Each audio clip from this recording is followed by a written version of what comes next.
Since the beginning of time, humanity has wrestled with the deepest questions. Why are we here? What is our purpose?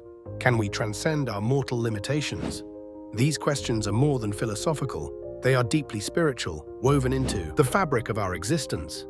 In our search for meaning, we have always looked to the divine.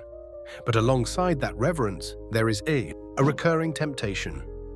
The desire to take the place of God, to create, control, and command the world around us. It's an ancient story, echoing from the Garden of Eden, where the serpent whispered, "Eat of this fruit, and you will be like God, knowing good and evil." This temptation to be like God has inspired humanity's greatest triumphs and its darkest failures. From the myths of Prometheus, who defied the gods to bring fire to humanity, to the ancient clockwork automata of civilizations long gone, this longing to create has driven our ingenuity. Those mechanical marvels, birds that sang, figures that danced, may seem simple to us now, but they were extraordinary in their time.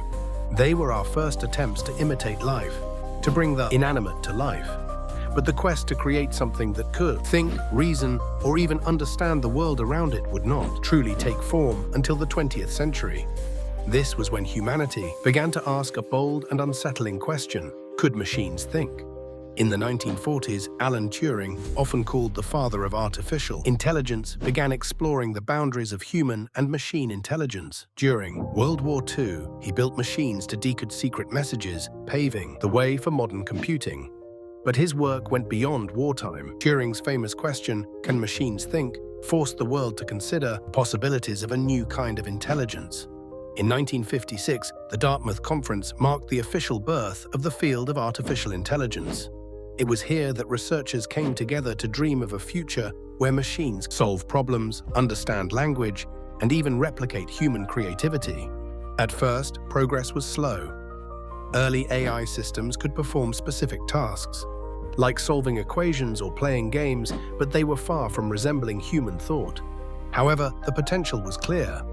By the 1960s, programs like Eliza, an early chatbot, demonstrated that machines could mimic conversation. Eliza wasn't truly intelligent, but it showed how machines could simulate human interaction. This was a glimpse of what was to come. As technology advanced, so did the ambition of AI. Researchers, by the 1980s, the development of neural networks brought us closer to creating machines that could learn. These systems, inspired by the structure of the human brain, could recognize patterns and adapt their behavior. Suddenly, machines were not just following instructions, they were making decisions. But with this power came a new set of questions. What would it mean to create something that could think for itself? Could we control it? Should we even try? Theologians and ethicists began to draw parallels to the Tower of Babel, the biblical story of humanity's attempt to reach the heavens. The tower was a symbol of collective ambition and hubris, but it ended in division and confusion. Some wonder if our pursuit of artificial intelligence might lead us to a similar fate. Today, AI touches nearly every part of our lives. It powers the devices we carry in our pockets, determines what we see on social media, and even guides life-saving decisions in medicine. We've created machines that can beat world champions at chess and Go, compose music, and even create art that rivals human creativity. Yet, as we celebrate these achievements, we must also confront their consequences.